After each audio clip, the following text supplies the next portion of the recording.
নিশ্চয়কৈ চাওক গুৰুজনাৰ অমূল্য সৃষ্টি ভাওনা সংস্কৃতিক বিশ্বৰ দৰবাৰলৈ লৈ যাবৰ কাৰণে অসম লাইভ 24 তথা NRD গ্ৰুপৰ অধ্যক্ষ নৃপেন দাস ডাঙৰীয়াৰ একান্ত ইচ্ছাত আচলতে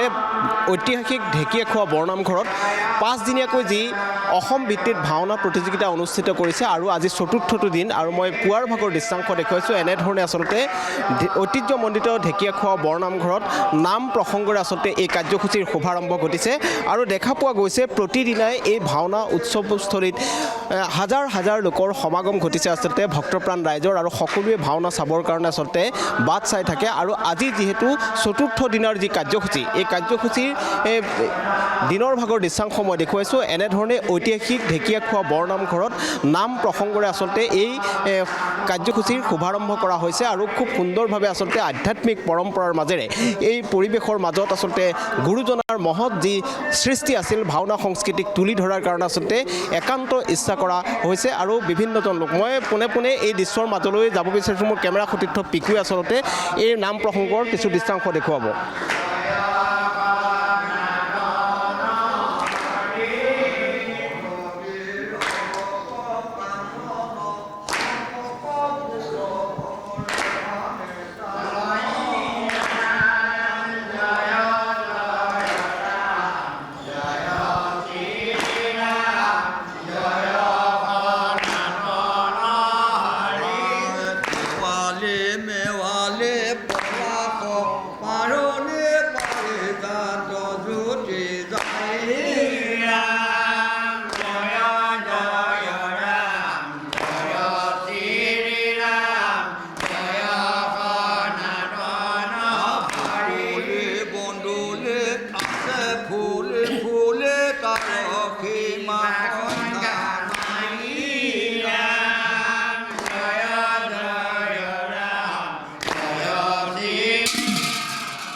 আৰু এনেদৰে দেখা গৈছে পুৱাৰ ভাগৰ পৰা আচলতে আধ্যাত্মিক পৰম্পৰাৰ মাজেৰে ঐতিহাসিক ঢেকীয়াখোৱা বৰনামঘৰত এনেধৰণে অসম লাইভ 24 আৰু NRD গ্ৰুপৰ উদ্যোগত যি 5 দিনীয়াকৈ যি ভাওনা প্ৰতিযোগিতা অনুষ্ঠিত কৰা হৈছে এই কাৰ্যসূচী ইয়াত ৰূপায়িত কৰা হৈছে আৰু দেখা পোৱা গৈছে অগণন ভক্তপ্ৰাণ ৰাইজৰ ইয়াত সমাগম ঘটিছে আৰু আজি যিহেতু চতুৰ্থ দিনৰ যি কাৰ্যসূচী আছে এই চতুৰ্থ দিনৰ কাৰ্যসূচীত আচলতে গোলাঘাট বেটিয়নিৰ আদৰ্শ সাংস্কৃতিক গোষ্ঠীয়ে কৰ্ণৰ একাগ্নি বাণ ঘটোৎকচৰ আত্মবলিদান প্ৰথমখন ভাওনা অনুষ্ঠিত কৰিব আৰু সমান্তৰালভাৱে দ্বিতীয় প্ৰদৰ্শনীত শ্যামকানু শিল্পী সমাজ যোৰহাটৰ কুলাচলৰ মুক্তি লাভ এই দুখনকৈ ভাওনা ইয়াত অনুষ্ঠিত হ'ব প্ৰতিযোগিতা আৰু এই ভাওনা প্ৰতিযোগিতা চাবৰ কাৰণে ইতিমধ্যে দেশী বিদেশী পৰ্যটকসকলো ইয়াত অহা সমাগম হোৱা দেখিবলৈ পোৱা গৈছে আৰু সমান্তৰালভাৱে অসমৰ বিভিন্ন প্ৰান্তৰ পৰা বিভিন্নজন দৰ্শনাৰ্থী ইয়ালৈ আহিছে মই আপোনাৰ ওচৰলৈকে আহিব বিচাৰিছোঁ আজি চতুৰ্থটো দিন আৰু অসম লাইভ 24 আৰু NRD গ্ৰুপৰ উদ্যোগত যি এই ভাওনা প্ৰতিযোগিতা অনুষ্ঠিত হৈছে লোকে লোকাৰণ্য হৈ পৰিছে আৰু আধ্যাত্মিক পৰম্পৰাৰ মাজেৰে এই কাৰ্যসূচী ৰূপায়িত কৰা হৈছে আজি চতুৰ্থ দিন মহাপুৰুষৰ এই পবিত্ৰ তীৰ্থক্ষেত্ৰত অসম লাইভ 24 NRD গ্ৰুপৰ স্বত্বাধিকাৰ CMD আমাৰ শ্ৰদ্ধাৰ নৃপেন দাস ডাঙৰীয়াই যিটো মহৎ কৰ্ম এই মহৎ কৰ্ম 5 দিনীয়াকৈ 10খন ভাওনা অনুষ্ঠিত কৰিছিল আজি আমাৰ চতুৰ্থ দিনা আজিও 2খন ভাওনা আছে পুৱা চাই আমাৰ নাম কীৰ্তন হয় তাৰপৰা দুপৰ নাম হয় আকৌ গধূলি নাম হয় তেনেধৰণে আমাৰ প্ৰাৰম্ভিক আধ্যাত্মিক এই আমাৰ নামেৰে আৰু ভাগৱত পাঠেৰে আমি শুভাৰম্ভ কৰোঁ তাৰপিছত আমি গায়ন বায়নৰ যি নাটকৰ আদৰণি অনুষ্ঠান আমি কৰোঁ, ভাওনা দলক আদৰ অনুষ্ঠান কৰোঁ, আৰু লগতে আমি প্ৰভু ভগৱন্তৰ চৰণত সেৱা জনাই এটাকেইটা দিনৰ কাৰণে কুশলে মংগলে অপয় মংগল নোহোৱাকৈ যাতে আমাৰ সুন্দৰকৈ যাতে কোনো কাৰণতে ভক্তমান ৰাইজে ভাওনা দৰ্শন কৰিবলৈ আহি অসুবিধা নাপায়, তাৰ প্ৰতি আমি লক্ষ্য ৰাখি আমাৰ CMDজনৰ সহযোগত আমি কাম কৰি আছোঁ। তেখেতৰ দলে কাম কৰি আছে, ঢেকীয়াখোৱা বাকী ৰাইজে কৰি আছে, সমিতিয়ে কৰি আছে। ইয়াত লোকে লোকাৰণ্য হ'ব আৰু অলৰেডি পিছতেই আৰু এটা দিন আছে, এটা দিনৰ পিছতে আমাৰ ভাওনাৰ কাৰ্যসূচী সামৰণি পৰিব। আজি আৰু কালিলৈ আমাৰ মুঠ 10খন ভাওনা হ'ব।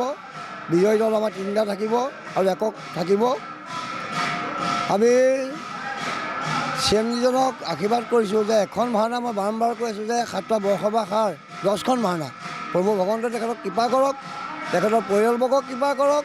আৰু তেখেতৰ কৰ্মকৰ্তাসকলক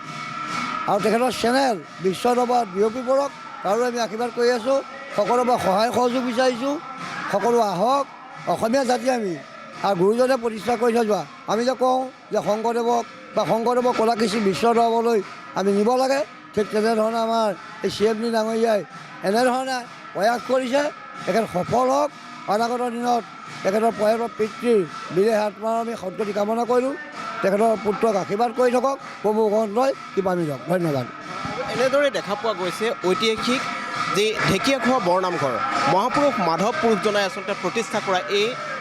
ঢেকীয়াখোৱা বৰনামঘৰৰ এক আধ্যাত্মিক পৰিৱেশ মই দেখুৱাইছোঁ। আৰু আজি যিহেতু অসম লাইভ 24 NRD গ্ৰুপৰ উদ্যোগত অনুষ্ঠিত হোৱা এই যি ভাওনা প্ৰতিযোগিতা, অসম ভিত্তিত যি ভাওনা প্ৰতিযোগিতা অনুষ্ঠিত হৈছে, আজি 4ৰ্থটো দিন আৰু দেখা পোৱা গৈছে দিনৰ ভাগৰ পৰাই এনেধৰণে নাম প্ৰসংগৰে আধ্যাত্মিক পৰম্পৰাৰ মাজেৰে ঐতিহাসিক ঢেকীয়াখোৱা বৰনামঘৰ প্ৰাংগণত এই ভাওনা কাৰ্যসূচীৰ শুভাৰম্ভ কৰা হৈছে। আৰু বিয়লি 4 বজাৰ পৰা নিশা 8 বজালৈ প্ৰথম পৰ্যায়ৰ যি ভাওনা আৰু 8:30 বজাৰ পৰা নিশা 12:30 বজালৈ দ্বিতীয়খন ভাওনা অনুষ্ঠিত হ'ব। আৰু সমূহ ভক্তপ্ৰাণ ৰাইজ, ভাওনা প্ৰেমী ৰাইজক আচলতে অসম লাইভ 24 আৰু ঢেকীয়াখোৱা বৰনামঘৰ পৰিচালনা সমিতিৰ তৰফৰ পৰা আচলতে এই ভাওনা উপভোগৰ কাৰণে আহ্বান জনাইছে।